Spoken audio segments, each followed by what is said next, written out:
रोई रोई कहेली सीता ता, सुन बहिनी तुलसी न हो, बहिनी विधि के भी धान के मिटाई ता, हम चलनी बनवानु हो, बहिनी विधि के भी धान ना मिटाई ता, हम चलनी बनवान हो। नमस्कार दोस्तों, मैं हूं ममता तिवारी और आप सभी का स्वागत करती हूं मेरे चैनल ममताज वे में। कैसे हैं आप सब? तो ये बताने के लिए कमेंट बॉक्स में जय माता दी हमेशा की तरह जरूर लिखे। तो चलिए दोस्तों, आज हम इस वीडियो में जानेंगे, आप लोगों ने बहुत ही एक्साइट होकर बहुत उत्सुकता से पूछा है कि दीदी मैं एक कछुआ का ये वीडियो डाली हूँ, शॉर्ट वीडियो डाली थी, क्योंकि मायापुर गए थे 1 जनवरी के दिन। कोलकाता में है मायापुर, आप लोग को मालूम ही है, वेस्ट बंगाल में। तो वहां से मैं कछुआ लाई थी। तो आप लोग पूछे हैं कि हम कैसा कछुआ हमें घर में रखना हमारे लिए शुभ होता है, वो भी बताऊंगी। और कछुआ से आपके कैसे नियम करना है वो भी मैं बताऊंगी। उससे आपकी हर मनोकामना पूर्ण हो सकती है, जरूर एक बार करके देखिएगा। तो उसको कैसे करनी है वो भी मैं बताऊंगी। और कछुआ किस धातु का हमें घर में रखनी चाहिए, पीतल का, कांच का, या तांबे का, या चांदी का, आप लोगों ने पूछा है, वो क्लियर करूंगी। और कई ऐसे साथ में आप लोगों ने महत्वपूर्ण सवाल भी पूछे हैं, सभी सवालों के उत्तर भी मैं इस वीडियो में आप लोगों के साथ शेयर करूंगी। ध्यान से वीडियो को सुन लीजिएगा कि आप लोगों को हर चीज समझ में आ जाए। तो चलिए शुरू करते हैं। इससे पहले दोस्तों, आप लोग से एक छोटी सी रिक्वेस्ट, अगर वीडियो पसंद आता है तो चैनल को पक्का सब्सक्राइब कर दीजिएगा और वीडियो को लाइक कर दीजिएगा, क्योंकि आपके एक लाइक से हमें बहुत अधिक हिम्मत और प्रेरणा मिलती है। तो चलिए शुरू करते हैं और सभी महत्वपूर्ण बातें जान लेते हैं। तो सबसे पहले दोस्तों, आप लोगों को बता दूं कि देखिए, एक चाय के लिए वीडियो डाली थी, तो आप लोगों ने बहुत अधिक पसंद किया है। मैं चाय बनाकर ऐसे शॉर्ट डाली थी, तो आप लोग बोले दीदी चाय आप बहुत अच्छा बनाई है, लेकिन उसमें इलायची पक्का डाल दीजिएगा और टेस्टी लगेगा। तो आप लोगों को कहना चाहूंगी कि देखिए, इलायची मैं प्रतिदिन डेली कूट कर नहीं डालती हूँ, झंझट झमेला लगता है। तो क्या करती हूँ कि चाय पत्ती में, आप लोग भी सीख जाइएगा जो नहीं करते हैं, चाय पत्ती में मैं पहले ही 3-4 चाय ये लेके, जैसे इलायची हरी वाली लेकर, और मैं पीस कर उसका पाउडर वगैरह उसमें कूट कर या पीस कर चाय पत्ती में ही मिला देती हूँ। या जब ब्लैक पेपर काली मिर्च पीसती हूँ, उसमें भी 4-5 जैसे इलायची लेकर पीस देती हूँ, तो मुझे डालने का झंझट ही नहीं रहता है। तो मेरा उस दिन खत्म हो गया था, आपको बताई ही हूँ, कूट कर डाली हूँ। तो आप लोग मुझे बहुत अच्छा सलाह दी है, अच्छा किए हैं कि मुझे सलाह दी है। लेकिन फिर भी मैं आपको बता दूं कि मैं इसी प्रकार से रखती हूँ, क्योंकि इलायची से ना एक अलग ही खुशबू आती है और अरोमा कुछ अलग ही हो जाता है। चाय पीने की खुशी जो है डबल हो जाती है, इतनी अच्छी सेंट और खुशबू से। तो इस प्रकार से मैं इलायची डालती हूँ, ठीक है। तो सोचिए कि इस वीडियो में आप लोग को समझा दूं। अब चलिए आगे जान लेते हैं आप लोग का जो महत्वपूर्ण सवाल है। तो सबसे पहले दोस्तों, आपको बता दूं कि जो मैं तांबे जैसा कछुआ दिखाई हूँ ना, फोटो डाल दूंगी, आप लोग देख लीजिएगा, वो अष्ट धातु का बना हुआ कछुआ है।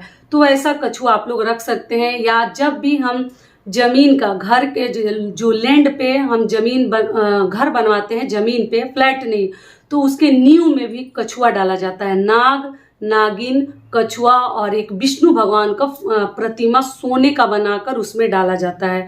क्यों? और कछुआ जो है चांदी का डाला जाता है, और नाग, नागिन और विष्णु भगवान की प्रतिमा सोने का डाला जाता है। जो भी लोग घर बनवाए हैं, जिनके नींव में डाला जाता है, उनको पता होगा।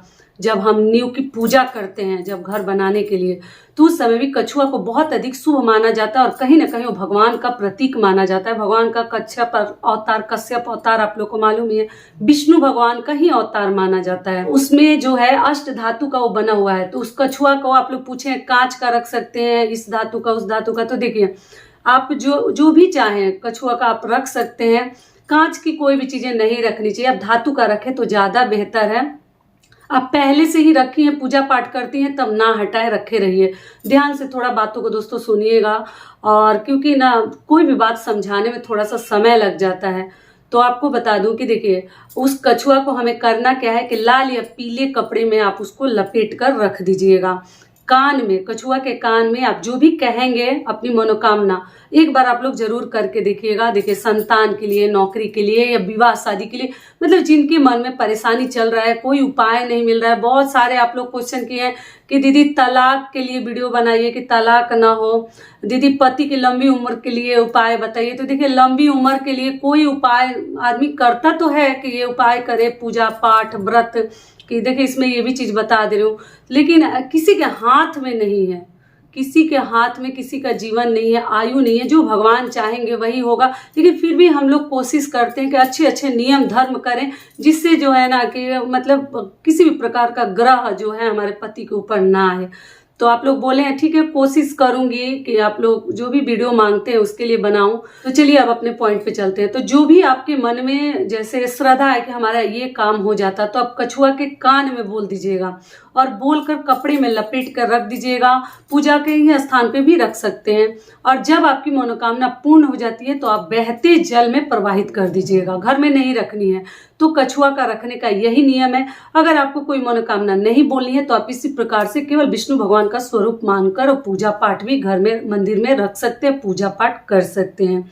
लेकिन यही नियम है कि कछुआ कान में हमें अपनी मनोकामना जरूर बोलनी चाहिए। तो आप लोग करके देखिएगा, कौन सी बड़ी बात है, करें कहीं उससे हमारा मनोकामना पूर्ण हो जाए। तो ऐसे तो आप लोग का बहुत सारी मनोकामना पूर्ण हो जाती है। तो आप लोग मुझे लिखते हैं, किसी किसी का तो मैं पिन कर देती हूँ और किसी किसी का पढ़कर बहुत अधिक खुशी मिलती है। तो इसी प्रकार से मेरे साथ आप लोग शेयर किया कीजिए। बताने में थोड़ा सा खराब लगता है, शो ऑफ नहीं करना चाहती हूँ, लेकिन मन बहुत अधिक आप लोग प्रसन्न कर देती हैं। ये हो गया। अब चलिए आगे आप लोग का सवाल है। ये सवाल जो आप लोगों ने पूछा है ना, जो भी प्रश्न, इसका उत्तर मैं अपने पिछली वीडियो में देखिए बता चुकी थी। सामने से तो वीडियो नहीं बनाई थी, पीछे से बोलकर डाली थी। आप लोग पूछे दीदी संध्या के समय आप बोलती हैं कि भोजन नहीं करते हैं, सही बात है, लेकिन बच्चे उसी समय खेल कर आते हैं। हस्बैंड जैसे हमारे पति जो है ऑफिस से आते हैं तो हम क्या करें, चाय पानी देना रहता है। तो ठीक है, आप दे सकते हैं। दीपक जला लीजिएगा पहले अपने घर में, मंदिर में दीपक प्रज्वलित कर लीजिए, जहां भी आप दीपक प्रज्वलित करके रखती हैं। और रखने के बाद आप लोग जो है भोजन पानी चाय बच्चों को दे सकते हैं, पति को भी दे सकते हैं, कोई दोष नहीं लगेगा। लेकिन दीपक पक्का जला लीजिएगा। ये हो गया। दूसरा आप लोग का सवाल है कि लड्डू गोपाल जी के लिए क्या अलग से, मतलब जितने देवी देवता है मंदिर में सबको अलग अलग भोग लगाने चाहिए? सबसे महत्वपूर्ण आप लोग का सवाल है। कई बार बताई हूँ, फिर भी देखिए कोई कोई नहीं देख पाता है और पता नहीं स्किप करके आप लोग देखती हैं या भूल जाती हैं। तो थोड़ा ध्यान से देखिएगा कि हर चीज आपको समझ में आए। तो आप जो है ऐसा कुछ नहीं है, हर देवी देवताओं के नाम से आप जो है एक ही जगह भोजन मतलब भोग लगा सकते हैं। जिनके पास बहुत अधिक देखिए समय है वो बहुत सारे प्लेट रखे हैं, मतलब जितने देवी देवता रखे हैं उतने पात्र रखे हैं और डेली मतलब धोते हैं करते हैं। तो अगर आपके पास जैसा समय है, जितना आप कर सकते हैं, जितना क्षमता है उतना ही कीजिए। कोई भी चीज को इतना ज्यादा पहाड़ नहीं बना देनी है कि हम मतलब कर ही नहीं पाए और फिर जो है एक दिन उस प्रकार से किए और अगले दिन एक जगह कर दिए, तो फिर उसका क्या फायदा। तो ऐसा कोई भी चीज उठाएं कि वो पूरा जीवन हम उसको निभा पाए। तो इसलिए आप लोग ध्यान रखिएगा, एक जगह भी आप लोग भोग लगाते हैं कोई दिक्कत नहीं है। फिर आप लोग पूछते हैं कि दीदी विष्णु भगवान को जैसे एकादशी के दिन हम भोग लगाते हैं या बजरंग बली को मंगलवार शनिवार को लगाते हैं तो उसमें तुलसी पत्र डालते हैं और शिव जी में तो नहीं डालते हैं। तो सही बात है। तो आप उन लोगों के लिए सेपरेट, जिस दिन खास कोई पूजा पाठ करती हैं तो सेपरेट आप लोग जैसे तुलसी पत्र के साथ आप लोग भोग लगाकर रख दीजिएगा विष्णु भगवान के लिए और बजरंग बली के लिए। जिस दिन आप लोग खास तरीके से पूजा पाठ कर रही हैं उस दिन आप लोग ऐसा कर सकते हैं। लेकिन प्रतिदिन बिना तुलसी पत्र के आप सभी देवी देवताओं के नाम से भी आप लोग भोग लगा सकते हैं। दीपक की रह गई बात की रात में धोएं या ना धोएं, तो देखिए बहुत बार आप लोग के इस कमेंट के लिए मैं उपाय बता चुकी हूँ। देखिए टोटल आपकी इच्छा है, आपकी मर्जी है कि अगर आपके पास समय है तो दोनों समय दीपक धोइए, अगर समय नहीं है तो शाम को आप वही दिया फिर से जला सकती हैं। क्योंकि देखिए महिलाओं के ऊपर बहुत अधिक काम रहते हैं, बोलना बहुत आसान है, जो करता है ना वो उसकी फीलिंग को समझेगा। तो अगर आपके पास बहुत ज्यादा समय है, आपको उतना मतलब कर सकती हैं तो आप लोग दोनों समय धोइए। अगर नहीं पार लगता है तो अगले दिन उस दीपक को आपको नहीं जलानी है, लेकिन शाम को उस दीपक को आप जला सकते हैं, कोई आपके ऊपर दोष नहीं लगेगा। और भगवान के ऊपर का शाम को हमें फूल पत्ती भी नहीं उठानी चाहिए, लेकिन कई लोग उठा देते हैं कि नहीं मेकअप करके भगवान का जैसे श्रृंगार करके और जो है रात भर नहीं छोड़नी चाहिए, ऐसा कुछ नहीं है। जो भी जल हम रखते हैं, जो भी पुष्प हम चढ़ाते हैं, अगले दिन ही हमें हटानी चाहिए, तुरंत नहीं हटानी चाहिए।